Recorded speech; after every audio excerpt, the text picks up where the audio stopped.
ये है हमारे पास एक प्लॉट, ठीक है।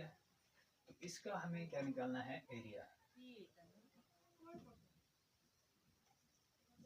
एरिया निकालना है। तो एरिया निकालने के लिए हमारे पास हमें सबसे पहले इसकी लेंथ और ब्रेडथ जो है वो मालूम होनी चाहिए। अगर हमारे पास लेंथ, हम बोलते हैं इसको लंबाई को, ठीक है, लंबाई को, और ब्रेडथ हम बोलते हैं चौड़ाई, चौड़ाई को। तो इसी तरह अगर हमारे पास लंबाई इसकी दी हुई है 7, मतलब 40 फुट है या 60 फुट है या 30 फुट है या 80 फुट है, अगर हमारे पास यहाँ पर 70 फुट दिया होगा, तो अगर हमारे पास 70 फुट है और यहाँ पे हमारे पास जो इसकी ब्रेडथ है वो है 50 फीट। लेकिन अगर हमारे पास ये, तो हमारे पास आसान हो जाएगा, जैसे 70 और 50 को हम आसानी से इसको कैलकुलेट करके निकाल सकते हैं। लेकिन अगर हमारे पास यहाँ पर 70 फुट 4 इंच दिया होगा, तो यहाँ पे हमारे पास 50 फीट 6 इंच दिया हुआ है, तो हमारे पास जो लेंथ है वो 70 फुट 4 इंच है और ब्रैकेट जो है हमारे पास 50 फीट 6 इंच। तो इसको हमें कैसे कैलकुलेट करके इसका एरिया हमें निकालना है। तो हमें सबसे पहले एरिया का फार्मूला लिखना है। यहाँ पे हमारे पास एरिया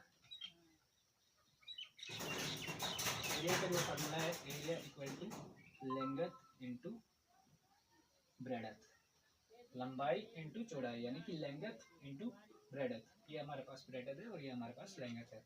तो हमें अब क्या करना है, लेंथ और ब्रेडथ को मल्टीप्लाई करना है, मल्टीप्लिकेशन। तो हमें क्या करना है, यहाँ पे हमारे पास अगर देखो 70 फुट 4 इंच दिया हुआ है इंटू 50 फुट 6 इंच। लेकिन इसको अगर हम कैलकुलेट करेंगे तो हमारे पास आंसर जो है वो गलत आएगा।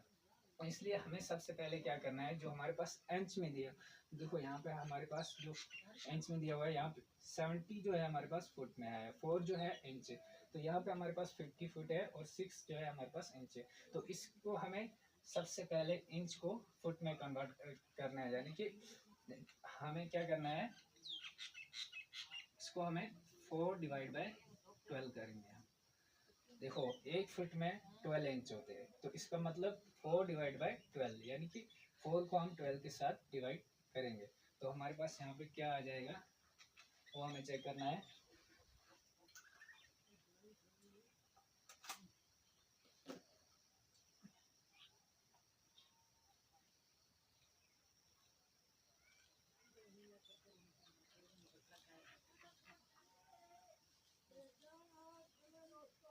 फोर डिवाइड बाई 12, तो ये हमारे पास आएगा 0.33।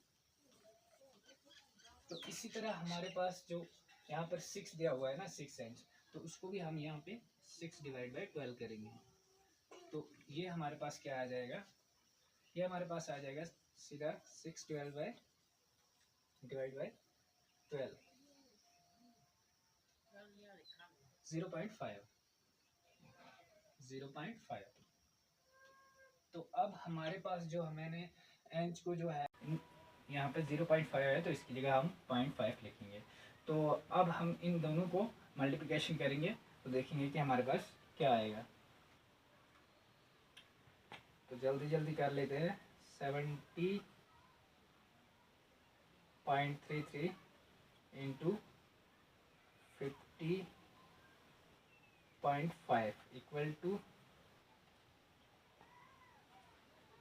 355 1.665 स्क्वायर फुट में आएगा ये। तो ये है इसका आंसर। इसी तरह एक प्लाट का एरिया जो है चेक कर सकते हैं कैलकुलेट करके। तो किसी भी टॉपिक पे चाहे आपको कोई भी वीडियो चाहिए होगी या फिर एरिया के रिलेटेड या फिर किसी प्लॉट को कैसे हम चेक कर सकते हैं कि उसका स्क्वायर फुट कितना है, एरिया कैसे निकाल सकते हैं, या फिर अगर कोई प्लॉट है 50 फुट और 50 एक साइड से 50 है, एक साइड से 30 है, तो उसको हम कैसे कैलकुलेट करके उसका एरिया निकाल सकते हैं। या फिर हमारे पास अगर स्क्वायर में रहेगा तो वो तो बहुत ईजी है, लेकिन अगर स्क्वायर में नहीं रहेगा तो हमारे पास एक लाइन एक साइड से अगर लंबा है एक साइड से छोटा है तो फिर उसको हम कैसे कैलकुलेट कर सकते हैं। फॉर एग्जांपल फिर भी अगर हमारे पास यहाँ पर जैसे कि 70.4 इंच है और यहाँ पे 50.6 इंच है, तो इसको हमने कैसे कैलकुलेट किया। फिर ऐसे कैलकुलेट करना अगर इंच में दिया होगा, मतलब 30.4 इंच होगा, अगर यहाँ पर 40.46 इंच होगा, तो कुछ भी अगर हमारे पास लेंथ इंटू ब्रेडथ हमें मल्टीप्लिकेशन करनी है, लेकिन सबसे पहले इंच को हमें फुट में देखना है कि कैसे कन्वर्ट होता है। पहले डिवाइड करना, उसके बाद हमारे पास जो आंसर आएगा उसको हमें फुट जो फुट दिया होगा उसके साथ मल्टीप्लिकेशन करना है सबको, तो हमारे पास ये जो आंसर आ जाएगा स्क्वायर फुट में। तो इसी तरह हमें देखना है कि कोई यहाँ पे हमारे पास कोई 10 मरले का प्लॉट है, तो उसका वो उसमें कितना स्क्वायर फुट है, या फिर मतलब हम उसको कैसे कैलकुलेट कर सकते हैं कि कितना स्क्वायर फुट होगा वो। तो इसी तरह मतलब अगर 20 मरला होगा, 1 कनाल होगा, 2 कनाल होगा, 4 कनाल होगा, तो उसको हम कन्वर्ट कैलकुलेट करके चेक कर सकते हैं उसका एरिया। तो